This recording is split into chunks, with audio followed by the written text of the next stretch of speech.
You are welcome to your favorite platform, Literature Hub 247, where we discuss literature every hour. This video is about an African novel titled So the Path Does Not Die, written by Pede Hollist. Earlier on this platform, we discussed the plot summary, the prologue, as well as chapters 1 to 23 of this novel. So if you need the link to any of the videos, just leave your request to the comment section. And I want to tell you that this is the last chapter of this novel. Also, I want to inform you that all the chapters are linked together. That is, all the videos are linked together. You can watch from the plot summary to the prologue to chapter 1 up to chapter 24. Just make sure you watch the video to the end. The next video will pop up. So this is chapter 24 of So the Path Does Not Die. In the previous chapter, chapter 23, Fina is in her village, Talaba, but everything there is in ruin. And she makes effort to locate her grandma, Baramosu. But at the end of the day, she settles with another old woman named Mama Ibe and an adolescent, Mawaf. Let's see what happened in the last chapter. Fina begins the formal process of adopting Mawaf with the help of Svetlana. She moves to the apartment of the assistant director with Mawaf and Mama Ibe and now becomes a family. You remember, Svetlana tried to ask Fina if she's interested in taking up the job. So, she has not taken up the job. Fina later gives up on Baramosu and expects the news of her death and where buried. She even heard of the carnage that took place in Talaba, which consumed many people and the village. She decided to invest her energy in the present and the future. Mama Ibe, Mawaf, the Monsu Celeste, that's her daughter, and the children of the center are now her focus. So she had decided to forget about the past. Mawaf is now growing into womanhood, but her tacitness remains. She takes care of the Monsu Celeste and Mama Ibe. This makes Fina concentrate on the orphan and runaway boys and girls. She organizes games for them every Saturday, where they win prizes. Fina goes to the market one day to buy the prizes. She meets Sidibe Keke, who now looks older. He looks undernourished, like somebody just recovering from serious malaria. I think you can still remember Sidibe Keke when Fina was in Sierra Leone before she traveled. Fina hugs him and exchanges pleasantries. Sidibe accuses her of not informing her when she was leaving. The farmer explains that she was rushing and had to travel to Freetown to inform her mother and sister and make proper arrangements. Sidibe is encouraged to buy a different color of the item Fina bought for the children. He also participates in the Saturday afternoon games to help the winners open their prizes and console them and console the losers.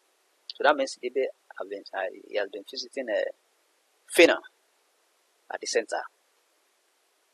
After the game, Sidibe goes to Fina's apartment, where Mawaf serves him water. When he leaves the cup, the sleeve of his kaftan slips, filling a scar below his elbow. The reaction of Fina to the scar makes him narrate how he got the scar.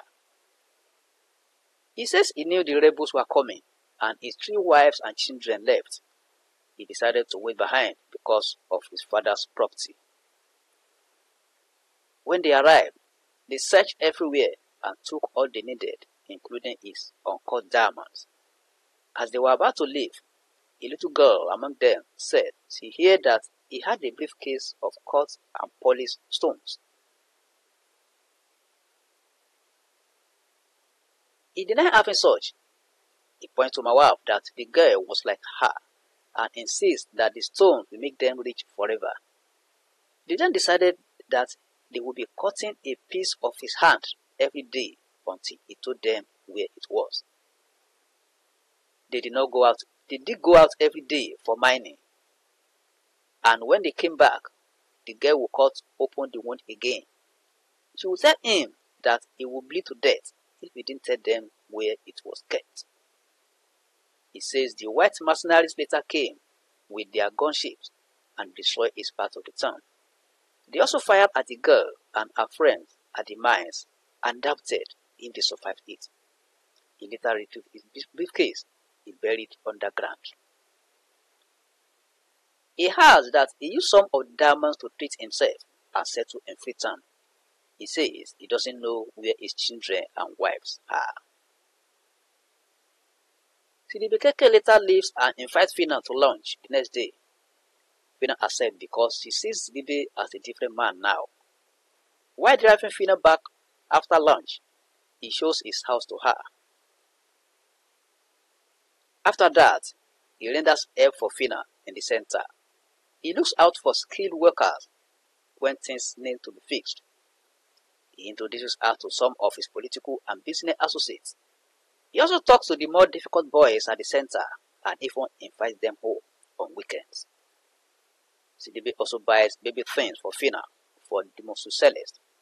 He will say he buys it because he knows the baby doesn't have a father.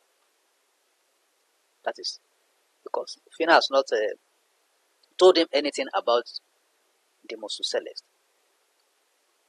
Fina had earlier sent the Mosu Celeste pictures and her phone number to Carmen. The latter protested that Fina didn't want him and his family to see the Mosu Celeste. He planned to travel down to Sierra Leone that week to see them, but Fina told him to wait. She explains that she and the Mosu Celeste will soon return to the US so that the Mosu Celeste will maintain a permanent resident status. She will also be traveling to Nigeria the following week to attend Ama's wedding in Lagos. Carmen then agrees to wire money to his daughter. Fina and Sidibe sit on the veranda of Svetlana's residence. When Fina tells him about her planned trip to Lagos, it's there Sidibe proposes to Fina to marry him.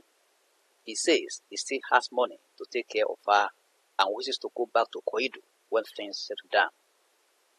Fina is surprised and Sidibe asks that if she doesn't want him to go to Koidu, he will stay back and be a father to the children. Fina remains silent while Sidibe continues with his soothing words to convince Fina. Fina and Mawaf are now in Lagos for Ama's wedding. Fina and Ama are happy to see each other after over a year. Fina introduced Mawaf to Ama as her daughter. The latter welcomes Mawaf, who Stevens warmly. Ama comments that Fina looks fine when they met at the airport in the car and in her house. She asks whether the baby looks like Carmen. Fina replies that she doesn't know, but the baby reminds her of Dimosu, her dead sister. In response to Ama's question, she said she didn't bring a baby because she wanted to be a tree for her and Mawaf. She says the baby is with Isa, her sister. Ama asked Fina some other questions about Carmen. Ama asked Fina some other questions about Carmen. She replies that some other things came up that made it impossible for them to be together. She explains further that Carmen needs to get to know his son, while she also needs to come home to get her parents. Fina then tells Ama that they should talk about some other things when she continues asking her questions. Fina afterward tells her that she works with an NGO that unites children separated by the war with new families. She adds that she is happy with the job and explains fully the services rendered by the NGO. She says they need money and lists the materials needed. She told Ama that she needed a big donation from her. Fina also asked Ama about her condition and she says she's okay and fine. She however says her in-laws are okay except for Auntie Onike, who disturbs her about giving her a grandchild and eating more. That is, Onike is disturbing her to give her a grandchild and should be eating more. She explains that Bayo teaches at a university and supervises the building of the clinic in his village. Aban says he's pleased with Nigeria and they will decide later if they will stay there. She replies to Fina's next questions and says she's a teacher assistant in the private school where she teaches reading, pronunciation, and reading. She tells Fina that her mother is fine and that she wants to come, but for her arthritis. While Shantia, her sister, who was supposed to accompany her, said she had gotten a fiancé. The conversation switches to the Saturday wedding ceremony. Aman tells Fina about the preparation made by Bayo's family and how Bayo is told to leave the house until after the wedding. Fina enlightens her that is the normal practice. She then takes Fina into an adjacent bedroom to show her the dress they will use for the wedding ceremony. She bemoans the complaints of the sewing mistress, Miss Sidi, who gives one complaint to another. The sewing mistress complains most about electricity, which delays her work. They afterward return to the sitting room and discuss Kami, Bayo, and men generally. It's not long before a set of women arrive at the house. The house becomes a bay of activities in the next 2 days. Maaf is at ease with the young women, and she seems to create interest in Hama. A level of familiarity is developed between them, which even makes Fina envious. Auntie Onike and a group of women take Aman away the next morning for a purifying bath. Lime juice is mixed with sugar for the bath. The same is done for Fina, also as suggested by one of the women. They then rub shea butter on them and give a relaxing manicure and pedicure. They sleep after 3 a.m. because of the preparation ahead of the wedding ceremony. That's the eve of the wedding day, the day to the wedding. The church service is interesting, especially Bayo's account of his win of Aman. The couple then entered Fela and Ekolapo Kuti Hall, where the people, including Fina, plastered them with naira notes. Clay water is also sprinkled on them to ward off evil spirits. The wedding cake is cut, and the bride's banquet is thrown. Moab catches it, and to the surprise of the people, throws it away. Fina drags Aman to the dance floor, and the people surround her dancing. Fina afterward walks to the bar for a drink. By the time she returns to her table, she is surprisingly occupied by Kami and Glenn. Bayo comes over to welcome Kami and Glenn, while Auntie Onike and the other women glance at them. Kami and Fina are not so comfortable in that open place. When the lights go off, groans and rumbles rend the hall, and Fina explains to Kami that it is a common practice. She adds that the drummers are on ground to keep the party going. She also points to a lantern at the center of the table, in case the blackout continues. The duo uses the opportunity to show their happiness and they kiss. Kami feels disappointed that Fina didn't bring Dimus to Celeste, but plans to fly to Sierra Leone to see her. He asks Fina some questions about Dimus Celeste, about her eating and sleeping habits, which he responds to vividly. Kami urges Fina to ask him questions, and the latter asks him why he cut his dreadlocks. He explains that he just decided one morning that he wanted to look different. Fina then asks him if he has really changed. Kami replies that losing a part of the body changes the way one looks at life. He says he's now a good listener. He has donated a kidney to his son. Fina says she wants to test him on that and introduces my wife to Kami as her second daughter. Kami is surprised that Fina has another daughter and she narrates my wife's story to him. They are, however, interrupted by Bayo's angry voice. Bayo is upset because of the hall's caretaker, who is demanding money from him to restore light to the hall. Bayo insists that instead of giving the man money, the party will come to an end. The hall caretaker had earlier assured them that everything was set for the party a day to the ceremony after collecting money from them, including Auntie Onike. That is, Auntie Onike also gave the caretaker the hall caretaker money. Bayo then addresses the gathering and explains to them the situation on the ground. He then appreciates them for coming and announces that the party has ended. Bayo drags his wife and walks through the guests, including the family members. The people show their annoyance at Bayo's behavior and one of his hands asked whether that's how it was taught in America. Some family members then take the horse caretaker to the side of the hall to make an arrangement. With this, Fiona assures Kami that the power will soon be restored, and Kami says they should take a walk on the beach. Before they leave, the arrangement is concluded, and the bride and the groom are taken back to the hall. Very soon, things will come back to normal, Fiona assures. They take a walk on Victoria Island Beach, that is, Fiona and Kami. As they walk far into the beach, they find themselves on a deserted, open expanse of sand. When they walk several hundred yards, Kami breaks the silence. He tells Fiona that he had a plan with Hammer that the wedding period is the best time for him to come. Kami asks Fiona if she talked to Edna before leaving. She answers in affirmative and says she called her to tell her she was leaving. Kami then advises that Fiona find a way of setting things right between her and Edna. Fiona takes off her slippers and makes footprints in the sand. She then steps back and watches the waves erasing it. Kami asks her what she's doing. She explains that she views how long it takes before the waves take away the footprints. She explains further when Kami asks her why. She says that one cannot follow footprints in the water. 30 minutes later, they reach the end of the beach and they sit on the boulder. Kami asks Fiona why she left without informing him. The latter tries to tell Kami to leave the path, but he insists that it deserves an explanation, especially when she carries his daughter. Fiona eventually tells him that she left because of the accident.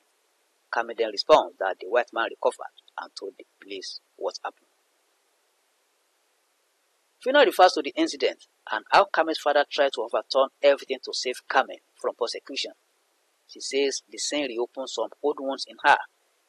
It reminds her of Ade, her foster sister. She also clarifies that she will want Kizzy punished for what he did to her, but will not want him punished for what he didn't do.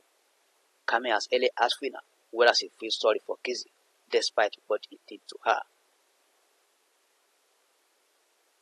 The conversation continues and the topic later changes as a result of the changes in the weather. Fiona comments that the Atlantic has not been kind to the blacks. She says many suffer for it and are consumed in it. Kami responds that Fiona now uses it to separate them by leaving him and traveling down to Syria alone. Fiona explains that she comes back to where she belongs and Kami belongs there, saying they are worlds apart. Kami tries to convince Fiona that despite the culture, experience and the Atlantic, they belong together. She tells her to come back and live with him in the US. Fiona begs him not to tell her to leave her work as the kids, Mawab, and Mama Igbe need her. Kami responds that she can do the same thing in the US. He says there are kids in America that need help. Fiona replies that they will need her in Syria alone more than in America. She adds that helping her people is satisfying in a way. Fiona also requests that Kami should come over and live with them so that the Celeste will grow up with her parents. Kami says it will be difficult for him to leave his investment over there and come down to live in Syria alone. Fiona then comments that he wants her to leave her job and follow him, why it is not convenient for him to do the same thing. On their way back to the hall, Kami asks Fiona about school and healthcare. He says that Fiona is not even living in the city. Fiona responds that he now has the opportunity to be bigger than one place or culture, as he said in the US. Now, it's not making reference to what Kami said when they were in the US, that his wish is to be bigger than a place or culture. She says that doctors in Africa are also living comfortably too. The schools are good, and she cites an example of Crowder College in Freetown, Sierra Leone. Kami remembers Kizzy, and that she didn't finish. Okay, sorry about that. This is a Fiona. This is supposed to be Fiona. Fiona remembers Kizzy, and that she didn't finish her degree she makes up her mind that her daughter will never attend CC, that is Graduate College. You remember, Fiona didn't finish her degree at the college before she left there. She changes the subject immediately and says that things are not easy at her place of work. She's happy that she's doing her best there. She tells Kami to be by her side and asks him if he can give her his strength. Kami says he doesn't know. Fiona then explains to him that love needs to be clean and polished before it shines. Kami proposes the idea of exchanging visits first. He then asks if the Celeste has a US passport. Fiona answers in the negative, and he tells her to get one for her. Fiona submits that as she makes life better for the kids at her workplace, she should do the same for her daughter, to make sure that she gets the benefits of being an American. Fiona afterward informs Kami that she is now a practicing Muslim. She is now living by the teachings of the Quran. Kami replies that it's fine, but she shouldn't ask him to join, that is, shouldn't ask him to convert to Islam. She says it means they can't do anything tonight because Kami is not her husband. Kami wants to say he will put the born again to test, but hesitates and tells her they should go and dance. They walk into the hall where people are dancing, including the children. They move to the high table where Aman and Bayo sit. Fiona draws Aman aside and appreciates her for always being there for her. They hug and join Kami and Bayo again. Aman explains that Bayo agreed to come back to the hall when he was assured that no money was given to anybody and that a mechanical breakdown caused the blackout. Bayo tells Kami that if they want changes in the country, it is when somebody is held accountable for something or they forgo something they want. Kami advises him to keep it cool, not to have a heart attack. Amma also contributes that she has been telling him the same thing. Fiona and Kami dance to different lyrics and tunes. When it's done, Bayo and Amma bid the people goodbye. Fiona and Kami have turned to duet, turning, rolling, and dancing together barefooted. They all fly back to Freetown as Kami wants to see the Celeste, that is, Kami, Fiona, and Mawaf. Fiona shows him around her workplace. She shows him the keys and introduces him to Mama Yebe and the girls. She takes him to Talaba, that is her village, and shows him where their compound once stood and the Fafi, where they carry out the circumcision. At the departure at Lungi International Airport, Freetown, Fiona says she demands his support for the path she walked. Kami also says in his mind that this is a path that should not die. Kami and Glenn with at Fiona and depart the United States of America. So that is chapter 24 of So the Path Does Not Die and the last chapter of the novel. Don't forget what I told you, that all the videos are already linked together. We are also going to discuss the epilogue. After that, the themes, the character analysis, and the narrative techniques. Be on the lookout. If you are new on this platform, try and click on the subscribe button and the bell icon so that you'll be part of this class, and whenever any video is released, you are going to be notified. Like this video, you are free to share it on any social media platform. Invite your friends and colleagues to join us, teachers in the house. Try and introduce your students to the platform. If you have any question or comment, just use the comment section and it will be attended to. You can also request for any of our videos and the link will be sent to you. Let's meet in the next class. Thank you and God bless.